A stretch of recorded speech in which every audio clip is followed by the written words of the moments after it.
ha! Grabing kilig na kilig si Nini sa kanyang ultimate opa na si Park Seo-joon. Grabe, fan pala siya ni Park Seo-joon. Ha ha ha! At pansin nyo ba, nakahawig siya ni Paolo Abilino, ultimo sa pananamit at katawan at sa buhok.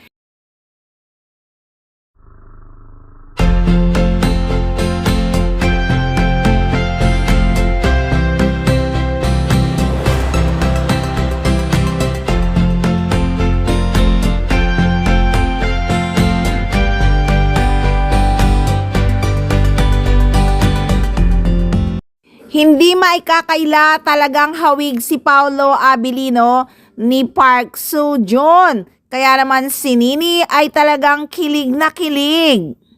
Pati nga si Kim Chiu ay grabe din ang tili nang makita si Park Seo-joon sa Pilipinas. Biniro tuloy siya ni Paolo Abilino na hindi ganyan ang sigaw mo nang bumalik si Victor. Hahaha.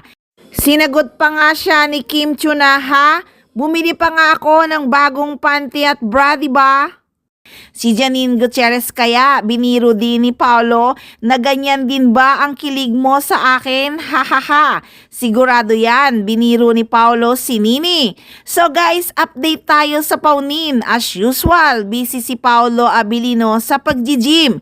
Hindi alam kung anong pinaghahandaan. Yung elevator ba o yung movie nila ni Janine Gutierrez na napabalitang bago matapos ang taon ay gagawin na.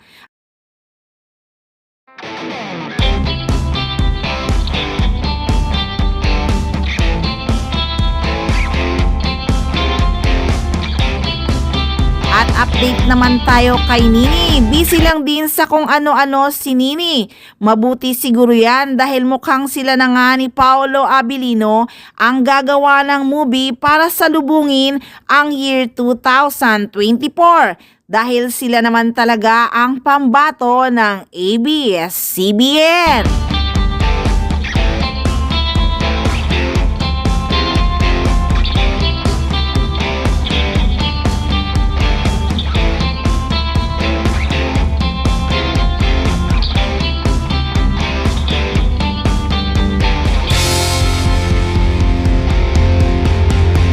So guys, yan muna ang update kina Paolo Abilino at Janine Gutierrez.